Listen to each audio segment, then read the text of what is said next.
김남준 목사님이라는 분이 쓰신 책 중에 거룩한 삶의 은밀한 대적은 게으름이다, 이런 책에 있습니다. 이 책에 이런 말이 나옵니다. 비전의 사람이나 사명의 사람에게 이 땅의 삶이라는 것이 유한하다고 말하기에는 너무나도 짧다. 그래서 시간을 잘 선용하는 것이 바로 충성된 인생을 사는 것이다. 그러므로 게으름이라는 것은 인간이기에 어쩔 수 없는 성향이 아니라 하나님을 향한 불충성이요, 맞서 싸워야 할 내 속의 악이다. 또한 게으름은 충성하기 위해서 제거해야 될 대표적인 악 중에 하나다. 그래서 게으름이라는 것을 우리가 싸워야 될 대적 중에 하나라고 말씀하는 내용을 보게 됩니다. 그렇다면 게으름의 정의라는 것은 무엇일까 하는 거죠. 우리는 흔히 게으름 그러면 뭐가 생각나죠? 몸이 좀 큰 사람들을, 죄송하지만 생각나. 왜? 안 움직였다고 생각하는 거죠. 그래서 몸을 움직이지 않는 것, 이걸 게으름이라고 생각하기가 쉬워요. 또 할 일을 하지 않는 것을 게으름이라고 말하기가 쉽습니다. 그런데 정답은 아닙니다. 진정한 영적인 게으름이라는 것은 뭐냐? 변화를 싫어하는 것입니다. 새로운 것을 받아들이려고 하지 않는 것이고 낯선 세계를 거부하는 것이다. 한마디로 말하면 게으름이라는 것은 당연한 세계에 그냥 스테이하고 머무르고 있는 상태를 바로 게으름이라고 말하는 것입니다. 예를 들면 나는 평생 가난하지 않을 것이다. 그래서 부로만 생각하지, 부자로만 생각하지, 가난은 절대로 나한테는 없다. 아니면은 나는 평생에 남편을 사랑받는 아내가 될 것이고 나는 평생에 아내의 사랑받는 남편이 될 것이다. 이렇게 내가 살아가는 삶은 내 삶의 당연한 것이다. 그런데 바로 이렇게 생각하는 당연한 세계에 내가 존재한다고 생각하는 망상에서 벗어나는 것, 이것이 바로 게으름에서 벗어나는 길 중에 하나라는 이야기입니다. 이 망상에 있게 되어지게 되면요, 물질에 대한 감사가 없게 되어져요. 다시 말하면 내가 가난해 봐야 물질에 감사가 생기고 있다가 없어져 봐야 내가 감사가 있게 되는데, 항상 있어진다, 이것이 당연하다고 생각하면 물질이 어려운 당한 사람들을 이해하지를 못합니다. 내가 직면해 보지 아니하면 감사가 없게 되어져요. 뿐만 아니라 남편의 사랑을 계속 받았던 아내가 어느 날 사랑을 못 받게 되고 남편이 아내의 사랑을 받았던 사람이 어느 날 못 받게 되어지면 그걸 당연하다고 생각했는데 그게 아니더라는 거죠. 그래서 뭔가를 당연하게 계속 생각한다는 것은 감사가 없는 삶이다. 그래서 심하면 내가 밥을 먹는 것은 당연하다, 새끼니 밥을 먹는 것, 그리고 내가 예배를 드리는 것이 당연하다, 내가 출근한다는 것은 당연한 일상이다, 내가 내 집에 잠을 잘 수 있다는 것도 당연하게 여긴다면, 만약의 경우에 새끼니 밥을 못 먹었을 때는 어떻게 하냐 그 말이죠. 예배를 드리지 못하는 상황이 오게 되면 어떻게 되느냐? 출근할 수 있는 직장을 잃어버렸으면 어떻게 되냐? 잠잘 집이 없을 때 어떻게 되느냐? 그것이 과연 내가 당연하게 누릴 수 있다라고 생각하는 내 망상 자체가 바로 현실로 늘 지속될 수 있느냐는 거죠. 그러다가 어느 날 이렇게 당연하다고 생각하는 것이 사라져버립니다. 그러면 어떻게 되죠? 아주 격렬하게 분노를 한다는 겁니다. 하나님을 믿는 사람은 내가 하나님을 어떻게 섬겼는데 하나님이 나를 이렇게 만들 수가 있겠냐고, 심지어 교회를 향해서 목사님은 내가 이렇게 망가지도록까지, 이렇게 무너지도록까지 나를 위하여 기도해 준 적이 얼마나 있느냐고 원망과 불평을 일삼을 수 있다는 겁니다. 그런데 오늘 본문의 말씀에 보면요, 주인으로부터요 동등한 종의 자격을 부여받은 세 사람의 종이 나와요. 이들은 종으로서 아주 동등합니다. 그런데 현상에서 나타나는 일이 너무 달라요. 자, 21절과 23절을 보시며 5달란트와 2달란트를 남긴 종에게는 성경에 뭐라고 말하죠? 착하고 충성된 종아, 그렇게 말을 해요. 근데 26절을 보십시오. 1달란트를 그냥 가지고 온 종에게는 뭐라고 말하죠? 악하고 게으른 종아, 이렇게 말해요. 그렇다면 왜 이 말씀에서 부지런한 것은 충성이라고 말하고 게으름이라는 것을 악으로 말하느냐 하는 겁니다. 이 두 가지를 생각해 보려고 합니다. 첫째로 게으름이라는 것이 왜 악한 것인가 하는 거예요. 자, 이를 알기 위해서 성경에 나오는 종들에 대한 내용을 알 필요가 있습니다. 먼저 종에는요, 도울로라는 종이 있습니다. 둘로스라는 종이 있어요. 이게 바로 두울로라는 종인데, 이 종은요 주인의 명령에 절대적으로 순종해야 됩니다. 자신의 의사를 눈꽃만큼도 피력할 수 없는 종이에요. 그래서 오직 주인의 명령에 절대적으로 복종해야 되는데, 오늘로 말하면 노예라는 서번트를 얘기해요. 그런데 주인이 죽으라면 죽어야 됩니다. 살으라고 하면 죽고 싶어도 살아야 돼요. 그래서 자신의 생명이 오직 주인의 손에 달려 있는, 마음대로 살고 죽지도 못하는 바로 두얼로 서번트, 바로 노예를 얘기합니다. 두 번째는 이 도울로보다도 좀 더 직급이 높은 종이 있어요. 그게 뭐냐면 보코너입니다. 다이아 보코너. 근데 이 종은 주인에게 내 자신의 의사를 표현할 수 있어요. 그래서 다이아 보코너는 집안의 살림을 책임지고 다른 종들을 관리 감독할 수 있는 종이에요. 다시 말하면 요셉이 보디발 장군의 집에서 가정 총무로 있었던 바로 그 직분이 다이아 보코너입니다.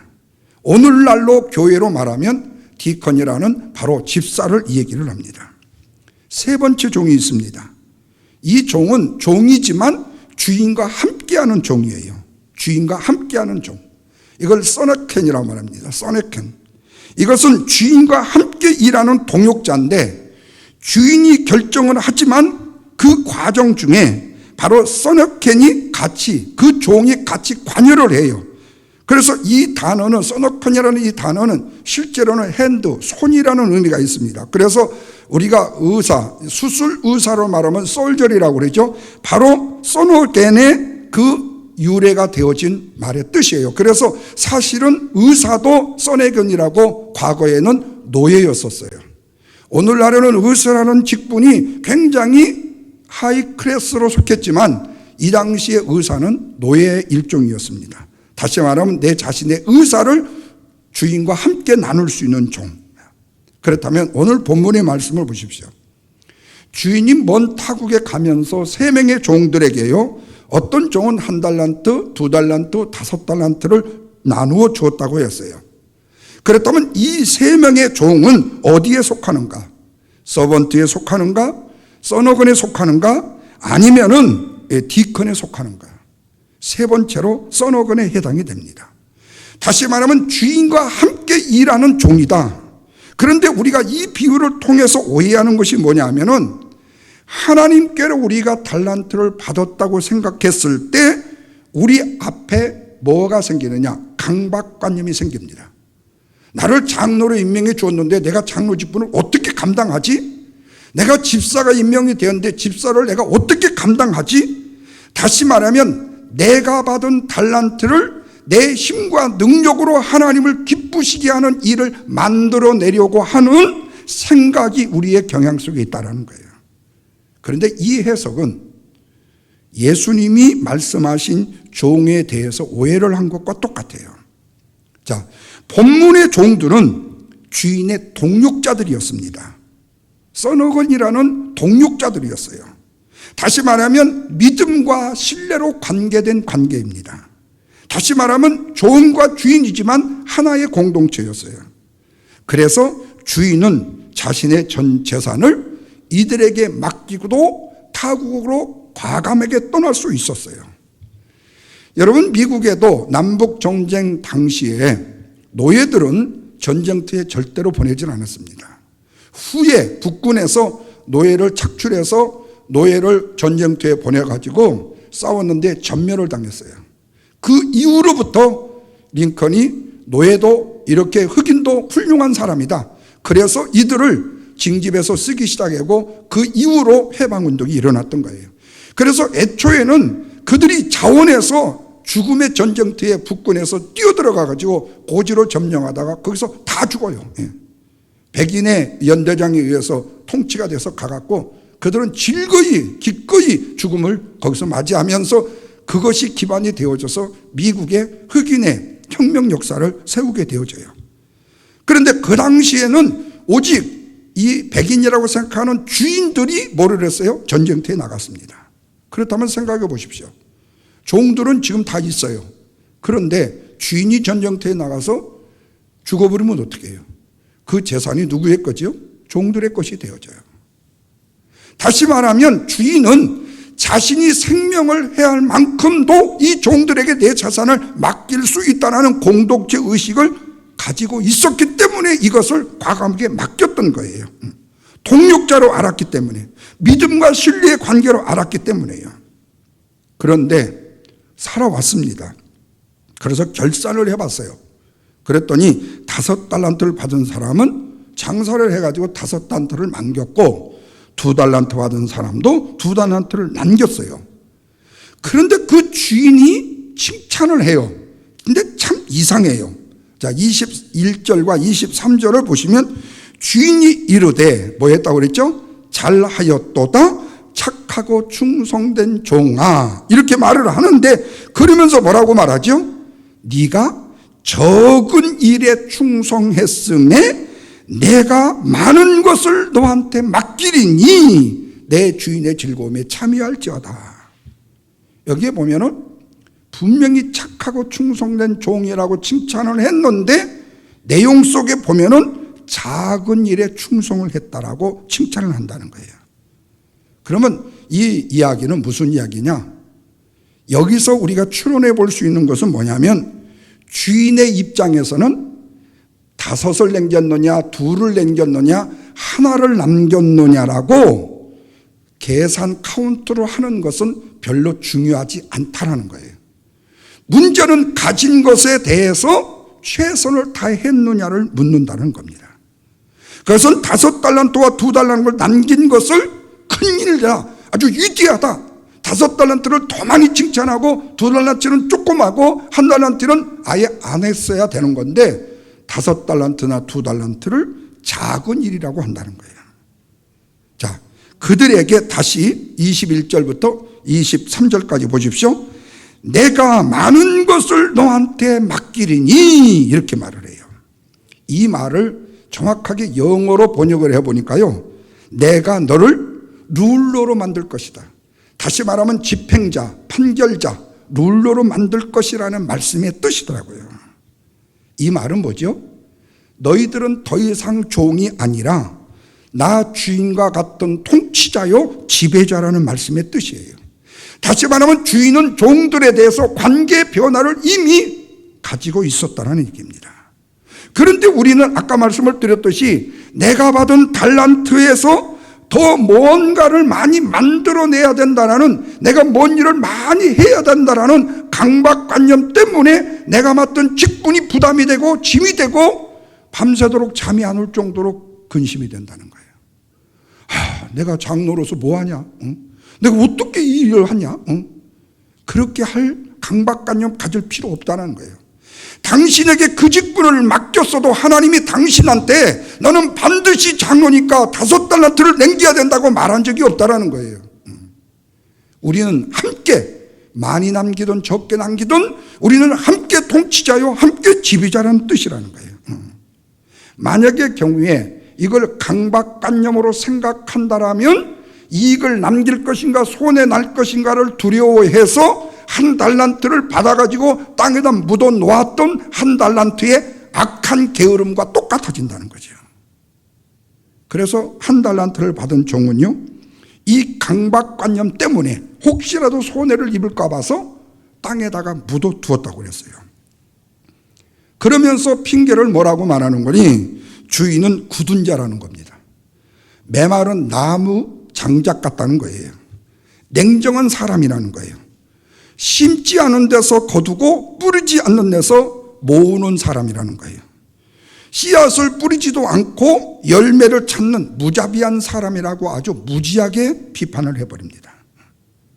그래서 한 달란트 받은 자가 25절을 보십시오. 뭐라고 그랬죠? 주인을 두려워했다라고 말해요. 그것은 지금도 자신은 주인에게 애속되어져 있는 둘로우라고 생각을 한 거죠. 노예, 주인이 죽으라면 죽을 수밖에 없는 종으로 생각을 한다는 거예요. 자신을 디컨이나 써내건으로 생각하지 않는다는 거예요. 오늘날 많은 성도들이 내 신앙의 달란트를 결실로 증명해 보려고 합니다.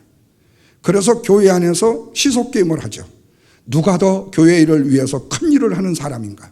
누가 더 큰 일을 많이 했는가? 그래서 경쟁적으로 일을 하려는 교회는 그래도 좀 뭐랄까 소망이 있다고 말할 수는 없지만 어쨌든 그러다가 문제를 많이 야기시키잖아요. 왜? 바로 강박관념에 내가 받던 직분을 다른 사람보다 더 잘나고 증명시키려고 하는 거죠. 그런데 이런 태도는 바로 둘러스 노예의 첫 태도라는 거죠. 그래서 하나님께서는 우리로 하여금 하나님을 믿기 때문에 주인의 동력자라는 사실을 감사하면서 주어진 사명을 기쁨으로 감당해야 된다는 거예요. 다시 말하면 노예로서 주인의 일에 충성하는 둘러스가 아니라 우리 주인의 것이 내 것이고 우리의 것이라는 바로 서너켄의 입장에서, 통치자라는 입장에서, 룰러의 입장에서 감당해야 된다는 거죠. 그 주어진 달란트가 장로라는 직분이든 집사라는 직분이든 권사라는 직분이든 그 달란트가 얼마이든 간에 게으르지 않고 주인의 입장에서 최선을 다해야 된다는 거죠. 그래야만이 착하고 충성된 종으로 인정을 받을 수 있다. 자, 그런데 이렇게 우리가 하나님의 세네컨으로 일을 해야 됐을 때 또 우리가 조심해야 될 것이 있어요. 문제는 뭐냐면은 그렇게 종에게 주어진 통치자, 지배자라는 의식이 점점 시간이 가면 갈수록 뭐가 되어버리냐? 내 자신의 권리라고 생각하는 거예요. 내가 이만큼 이 교회를 위해서 힘써 애써 수고해 놨으니까 나는 지금 레벨이 여기야. 스스로 자기를 그 자리에다가 권리자로 인정을 하고 그렇게 세워놓는 종이 있다는 거예요. 하나님의 교회를 내 교회인 양 생각하면서 내가 교회의 오너라고 생각하는 이전에 목회자들이나 장로들이나 교회의 권사들이나 시골 교회는 권사님들이 그 교회의 오너가 되어버린 이런 분들도 있잖아요. 다시 말하면 지금 나에게 주어지는 당연하고 계속되는 호의를 내가 마땅히 누릴 수 있는 권리로 착각을 해버리더라는 거예요. 이것은 내가 너를 룰러로 만들겠다는 하나님의 뜻에 대해서 뭐 한 거죠? 오버패스 해버렸다는 거죠. 예를 들면 이렇습니다. 어떤 사람이 형편이 어려워가지고요, $1,000씩을요 매달 5년 동안을 지급을 해줬어요. 그리고 돈을 주었어요. 그런데 어느 때에 그 돈을 $1,000씩 지불해 준 사람이요, 형편이 어려워가지고요 돈을 줄 수가 없었어요. 그랬더니 한밤중에 돈 받은 사람이 찾아와가지고 왜 내 돈 안 주냐고 따지는 거예요. 뭐로 바뀐 거죠? 베풀어 준 사람의 호의가 나는 당연히 받아야 되는 권리자로 바뀌어버린 거예요. 그래서 나는 당연히 받아야 된다고 항의하고 내가 투쟁을 한다는 거예요. 뭐 하고요? 빨간띠 들고요. 감사가 없어요. 이 사람은 자기 자신이 스스로 당연한 세계에 머무른 사람. 이 사람은 성경은 굉장히 악한 사람이라고, 게으른 사람이라고 말합니다. 다시 말하면 하나님이 주시는 기쁨과 감사와 희열, 감탄을 전혀 느끼지 못하는 사람이에요. 모든 것이 당연하게 나한테는 주어져야 되는 거예요. 내가 뭔가 새롭게 살려고 하는 변화에 대한 태도가 없이 그저 지금 나한테 주는 것이 좋사오니, 여기가 좋사오니, 이것이 좋사오니 내가 이렇게 사는 것이 좋사오니 나는 절대로 낮아지면 안 되는 것이오니 이렇게 생각하는 거죠. 그래서 낮아지면 큰일 나요. 없어지면 큰일 나요. 나는 당연히 내가 내 자리 여기를 꽉 지켜야 된다는 거예요. 그래서 만약에 이것이 이탈이 되게 되면 그때는 이제 완전히 사람이 뿅 가버리는 거예요. 우울증도 걸리고 완전히 무슨 자신을 포기한 사람처럼 그래가지고 그거 하나 때문에 완전히 왜? 그 자리가 당연한 내 권리라고 생각했던 건데 그게 무너져 버렸으니까요. 거기서 새롭게 살려고 하는 태도나 아니면 내가 내려앉았을 때에 그때 그 자리가 참 감사한 자리였구나 깨달아야 되는데 그 깨달음이 없게 된다는 거예요. 그냥 당연한 권리 속에 스테이하고 있다가 무너지면 억장이 무너지는 거죠. 그래서 그런 사람에게는 감사가 없어요. 감사할 줄도 몰라요. 이것을 성경은 한 달란트 받은 사람이 묻어둔 악하고 게으른 종이라고 책망을 하고 있다는 사실입니다. 두 번째로 그러면 게으름이 왜 충성의 대적이 되느냐는 거예요. 자, 이를 다시 본문 24절과 25절을 한번 봅니다. 한 달란트 받은 사람이 하는 말을 통해서 우리가 이걸 깨닫게 되어져요. 충성이 왜 대적인가? 자, 뭐라고 그랬죠? 24절, 25절. 당신은 굳은 사람이요. 심지 않은 데서 거두고 해치지 않은 데서 모을 줄을 알았다는 겁니다. 그래서 내가 당신이 두려워서 한 달란트를 감추어줬다고 말하는 거예요. 자, 우리 충성에 반대되는 말, 사전에서 찾으면 뭐라고 말할 수 있죠? 충성에 반대되는 말. 일부 예배에서는 물어보니까 불충성 그렇게 말해요. 맞아요. 충성에 반대되는 불충성. 근데 충성에 반대되는 말을 우리 이시조선이나 고려시대에는 반역이라고 그랬어요. 반역. 그런데 오늘 본문에서 성경은 뭐라고 말하냐? 충성에 반대되는 말을 게으름이라고 말씀한다는 거예요. 그러면 게으름에 반대되는 말은 뭐죠? 부지런하다 이렇게 되겠죠. 근데 그 게으름에 반대되는 말도 충성이라고 말씀해요. 여러분 여기에 깊은 교훈이 있고 영적인 세계를 꿰뚫어보는 주님의 관점이 있다는 사실을 기억해야 돼요. 다시 말하면 충성의 삶이라는 것은요, 착한 성품과 관련이 있어요. 근데 이 착하다는 것을 우리가 흔히 말하는 어니스트로만 생각하면 안 돼요. 인간 윤리와 도덕적으로 착하다는 개념으로 생각하면 안 돼요. 그리고 악한 성품이라는 것은 게으름으로 관련이 있더라는 거예요. 그래서 오르맥입니다. 착하고 그러면 뭐가 나오죠? 바로 붙어있는 게 뭐죠? 충성된 종이 붙어 나와요. 근데 악하고 하면 뭐가 그냥 나오죠? 게으른 종이 붙어 나오는 거예요. 그래서 충성은 하나님을 향해서 바르게 살라는 하나님의 콜링이라는 말씀이에요. 그러니까 하나님이 뭔가 도움을 얻기 위해서 너희가 죽도록 충성하라 이렇게 말씀하시는 것이 아니라 너희들이 바른 인생의 삶을 살기 위해서 살라고 부르시는 부름이 바로 하나님이 원하시는 충성이라는 거죠. 그래서 신령한 삶이라는 것은 영적인 승리를 위한 고단한 삶의 부름이다 이렇게 말할 수 있어요. 그래서 예수님께서는 한 번도 제자들의 삶이 평안하고 태평성대를 누릴 것이다, 나를 따라오면 만사태평할 것이다, 잘 먹고 잘 살 것이다 이렇게 말씀하신 적이 없잖아요. 처음부터 주님은 나를 따르는 길은 좁은 길이고 험난한 길이고 힘든 길이고 절제와 희생이 요구되는 충성의 길이라고 주님은 말씀하셨어요. 그러나 게으른 사람은 어떻습니까? 이런 것들을 지불하려고 생각하지 않는다는 거예요. 다시 말하면 헌신을 지불하려고 하지 않아요. 희생을 지불하려고 생각하지 않아요. 넓은 길이라고 생각하지 좁은 길이라고 생각하지 않아요. 이것이 성경은 바로 불충이요 악한 것이라고 말씀하고 있다는 겁니다. 그래서 오늘 우리가 굉장히 조심해야 될 것이 뭐냐면 바로 이 게으름이라는 것이에요. 게으름. 문제는 게으름이라는 것이 우리가 대적해야 될 치명적인 악이라는 사실을 알지 못하면 우리가 그 게으름 속에 내가 묻히고 빠져서 허우적거리게 된다는 거예요. 그리고 그것이 게으름인 줄을 깨닫지를 못하고 계속 게으름 속에서 살아가게 된다는 겁니다. 근데 재미있는 사실이 있습니다.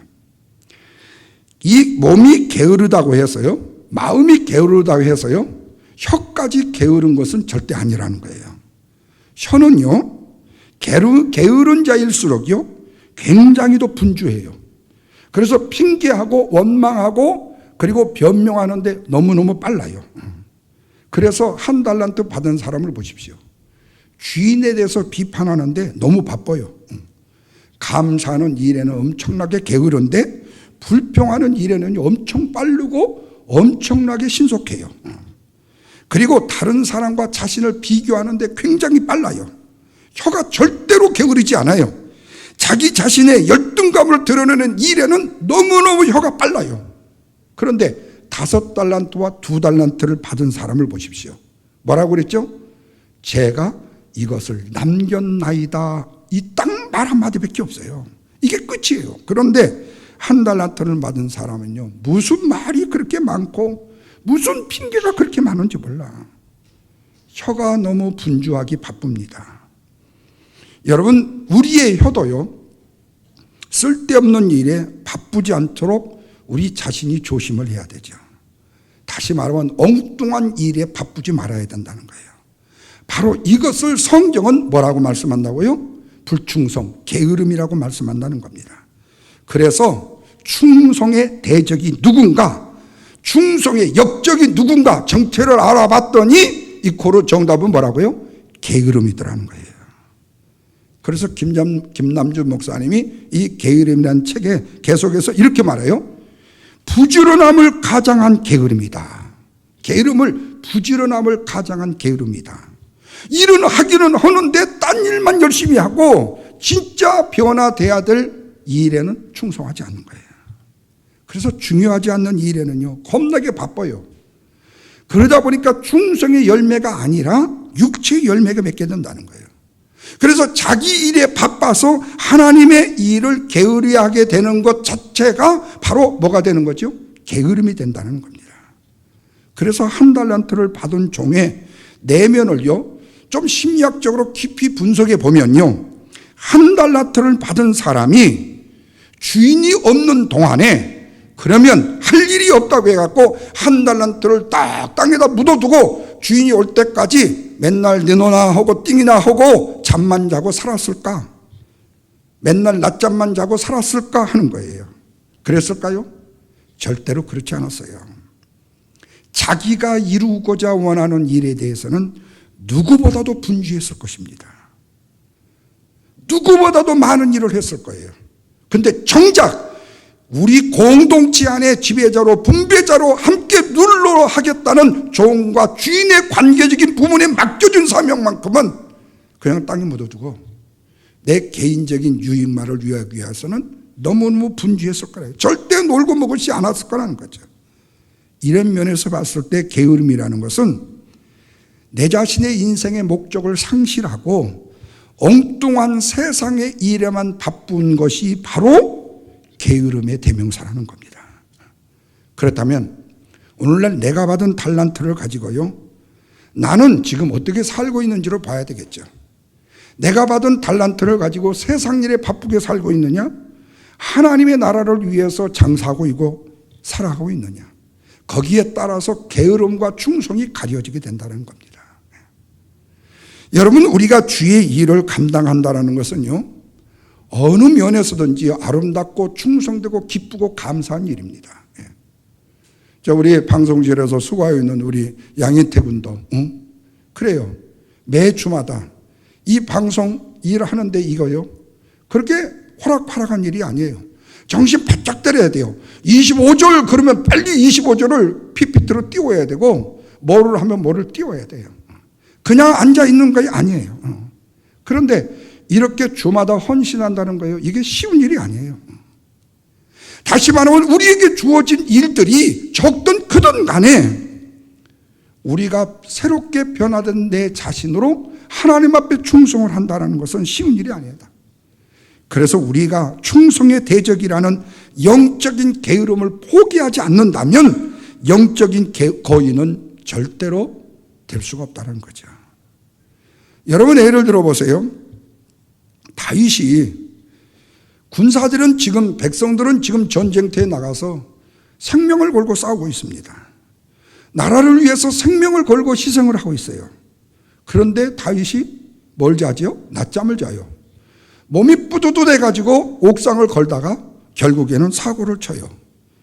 밧세바를 범하게 되는 게으름이 낳은 불충성을 겪게 되어지고, 결국에 다윗은 그것 때문에 일생에 얼마 동안을요 눈물로 밤을 지새우고 침상이 자기의 눈물로 썩어질도록 하나님 앞에 회개하는 모습들을 보게 되어져요.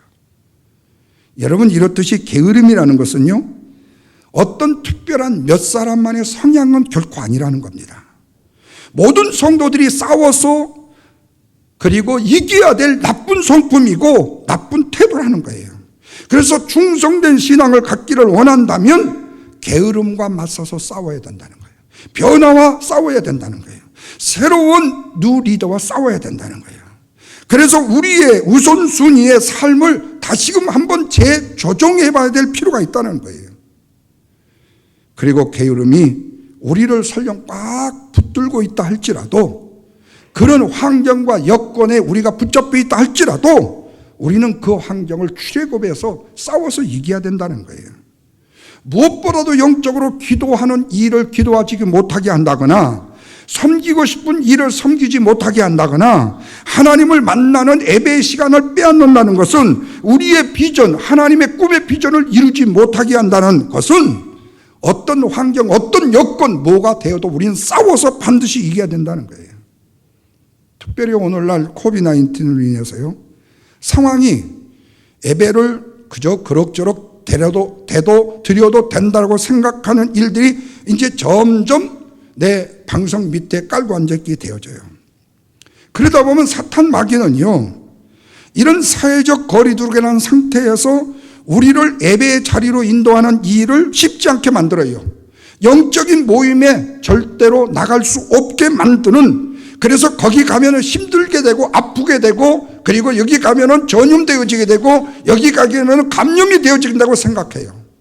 그래도 본인은 그로소리 애들 전부 마스크 씌우고 다 해서 열심히 일주일에 몇 번은 왔다 갔다 해요. 그리고 볼 일은 다 봐요.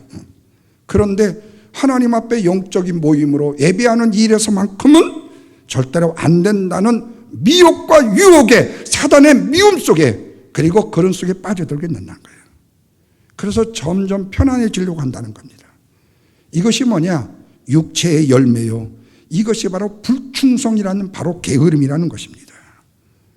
이런 악한 사단 마귀의 게으름의 유혹을 이기고 하나님을 예비하고 하나님을 기도하고 하나님을 영화롭게 하는 심정으로 나아가게 되면 하나님은 반드시 새 힘을 주시고 큰 보상을 주신다는 거예요. 문제는 그거예요. 영적인 이면의 가면을 쓰고 있다는 거예요.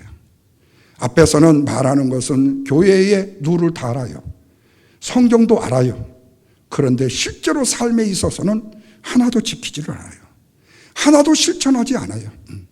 그래서 다른 사람이 보이려는 모습에서는 신실함처럼 보여지고 되는데, 실질적으로 내가 행동하는 삶에 있어서는요 신실함이 없어요. 특별히 우리가 영적으로 하나님을 섬기는 일에 있어서 대표적으로 우리가 섬김에 대한 부분을 한번 볼 필요가 있어요. 그것이 바로 부모에 대한 섬김이에요. 특별히 며느리의 입장에서 시어머니, 시아버지를 섬기는 입장은요 쉽지 않은 관점인 것은 틀림이 없어요. 그러나 내 남편의 어머니 아버지예요. 내 아내의 어머니 아버지예요. 내 친부모와 똑같은 부모님이에요. 근데 부모님을 경시한다? 부모님을 섬기지 못한다? 부모님의 마음에 불순종한다? 그리고 내 멋대로 내 뜻대로 하려고 한다? 결국이 어떻게 될까요? 죄송한 표현이지만 당신의 자식으로부터 따돌림을 당하고 당신의 자식으로부터 나중에는요 버림을 당하게 돼요. 이것이 만고불면의 진리예요. 하나님을 섬긴다는 믿음의 소망이, 내 부모를 섬기지 못하는데 하나님을 어떻게 섬겨요? 천만의 말씀입니다. 그것이 3대 자손, 4대 자손, 목사의 아들, 딸이요, 장로의 아들, 딸, 권사의 아들, 딸이요, 천만입니다. 그것과는 아무런 상관이 없습니다. 신앙의 믿음은 나와 하나님과의 관계고 나와 하나님과의 믿음의 아름다운 충성이에요. 절대로 우리의 영적인 평안함을 위해서 내 자신이 너무 당연한 권리의 위치에 서게 되어지게 되면 이것이 바로 불충성이 되어지는 것입니다. 그러나 악한 사단 마귀의 이런 유혹을 이기고 우리가 영적인 일로 힘쓰다 보면요, 이것이 바로 충성이 되고 중요한 일에 바쁘고 중요한 일에 집중하고 그리고 그 길로 나가는 것이 신앙의 진정한 충성이 됩니다. 그래서 충성된 종은요, 5달란트와 2달러 받은 종처럼요, 더욱더 뭐해져? 풍성해져요. 그리고 하나님 앞에서 존귀한 자로 서게 되어져요. 자, 지금 우리가 현재 받은 달란트가 작든 크든 간에 우리는 절대로 내가 받은 직분과 내가 받은 달란트에 대해서 과소평가하면 안 돼요. 맡은 사명, 맡은 직분이 절대로 땅에 묻어줘서는 안 되는 직분이라는 거예요. 본전 가지고는 천국도 못 가고 직분이나 이름만 가지고는 천국도 못 가고 신앙의 경륜이나 혈통으로는 더더욱 안 됩니다. 어느 때까지 하나님 이것도 주시고 저것도 주시고 이것도 주시고요, 이렇게 달라고 하는 일생으로 주세요로 인생으로, 그래서 마지막 묘지에다가 주세요 구하다가 갔습니다, 이렇게 적어야 될 인생이 되면 안 된다는 거예요. 그렇다면 여러분, 오늘 달란트 비유의 결론은 뭡니까? 29절입니다. 다 같이 한번 큰 소리로 읽겠습니다. 무릇 있는 자는 풍족하게 되고 없는 자는 그 있는 것까지 빼앗기리라. 조심해야 돼요. 지금 가진 거요, 하나님 앞에 불충하면, 죄송한 표현이 협박이 아닙니다, 잃을 가능성이 많다는 거예요. 이것이 하나님의 나라의 법칙입니다. 충성의 신비입니다. 그래서 충성된 사람과 게으른 사람의 마지막 상황은요, 엄청나게 차이가 나는 거예요. 그래서 우리가 꼭 기억해야 됩니다. 영적으로 부지런하면 영적인 거인이 됩니다. 기도에 게으르지 아니하면 기도의 거인이 됩니다. 그렇다면 우리는 먼저 모든 것에서 내가 당연하다고 여기는 것에서부터 탈출해야 돼요. 나는 당연히 도움을 받아야 되고, 나는 당연히 다른 사람의 은혜를 봐야 되고, 나는 당연히 이것을 누려야 된다고 생각하는 당연에서, 그 권리에서 출애굽하라는 거예요.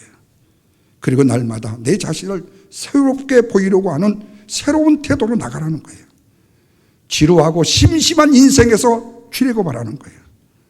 그리고 보기는 보아도 보지 못하는 감탄의 인생이 되지 못해서는 안 된다는 겁니다. 자기 욕망에 사로잡혀서 목표를 향해 나아가고 진전하게 될 때에는요, 보이지 않는 것들이 너무나도 많아요. 왜? 내 욕심만 쳐다보면서 나가다 보니까요. 그러다 보니까 구비된 모든 것은 당연한 것이고, 없는 것은 내 힘으로라도 어떻게든지 만들어야 되겠다는 욕망을 갖게 돼요. 그런데 그렇게 가진 욕망이 성취되느냐? 천만의 말씀이에요. 나보다 뛰어난 사람 더 많고, 나보다 더 많이 가진 사람 있고, 나보다 힘센 사람도 더 많아가지고 얼마 못 가가지고 잘려. 그리고 얼마 못 가서 내 힘으로 안 된다는 것을 깨닫게 돼. 그때 내 자신의 연약함과 부족함을 인정하게 되어져요. 그때 바로 그래도 지난 일상이 축복과 감사였구나를 생각하는데, 그때는 벌써요, 내 주를 가까이 아니면요, 이렇게 변화돼 버려요. 바로 이때가 인생이 내려올 때입니다. 근데 이때까지 가게 되면 슬픈 거예요. 이때부터는요, 안 보이던 것이 보이게 되어져요. 일상의 이 경외심이요, 그것도 너무 소중했네. 그래서 여러분 생각해 보세요. 진수성찬 3건이 4건이 5건이 먹고 살던 사람이 나중에 홈리스가 돼갖고 아무도 먹지 않고 쓰레기통 뒤져가지고 남은 음식점에 음식을 먹을 때 한번 생각해 보세요. 옛날을 아무리 추억해 본들 현실의 나의 모습은 지금 한 건의 식사도 제대로 먹지 못하는 이런 삶 가운데 있을 때 우리는 어디로 돌아가는 거죠? 그때 왜 내가 감사하지 못했지? 왜 내가 그때 애끼지 못했지? 왜 내가 그때 다른 사람을 섬기고 돌보지 못했지? 그런데 중요한 것은 그래져야 영성이 깊어진다는 겁니다. 사랑하는 성도 여러분, 달란트 비유에서 주님은요, 분명히 게으름은 악이라고 말씀합니다. 그리고 게으름은 당연한 세계에 머무는 것이라고 말씀하고 있어요. 그러나 착한 참 충성이라는 것은 그 게으름의 당연한 권리에 머무르는 것이 아니라 새가 껍질을 깨고 나오듯이 알을 깨고 나와야 된다는 겁니다. 그래서 다시 태어나는 자는 반드시 자기 세계에 당연한 권리의 세계를 뭐 해야 되죠? 파괴시켜야 됩니다. 깨부셔야 됩니다. 그래서 데미안이 이런 얘기를 했어요. 어떤 새도 알 속에서는 하늘을 날아다니는 법을 배울 수가 없다고요. 깨고 나와야 하늘을 날 수 있다고요. 한 달란트 받은 사람의 게으름은요, 바로 당연한 세계를 깨고 힘들고 어렵지만 충성의 세계로 나가게 되면 하늘을 나는 인생이 될 수 있지만, 그러나 당연한 세계를 깨지 못하고 당연한 세계에서 내가 누릴 건 누리면서 행복해 하다가 그 당연한 세계가 무너졌을 때 불평불만을 해도 다시금 내 자리로 찾아오지 못하게 되어지게 되면 그 인생은 평생을 하늘을 날 수 있는 인생이 될 수 없다. 그리고 주저앉아 슬피 울며 이를 갈매 역사밖에 없다. 그렇다면 여러분, 우리의 선택은 이미 정해졌습니다. 하나님이 원하시는 새로운 변화된 세계를 홀를 날아가는 새 같은 인생입니다. 당연한 권리가 우리가 누려야 될 권리가 아니라 나는 그 권리를 가지고 최선을 다해서 충성의 헌신에 매진하는 일입니다. 그 일로 쓰임받는 저와 여러분이 되시기를 주님의 이름으로 축원을 드립니다. 기도하겠습니다.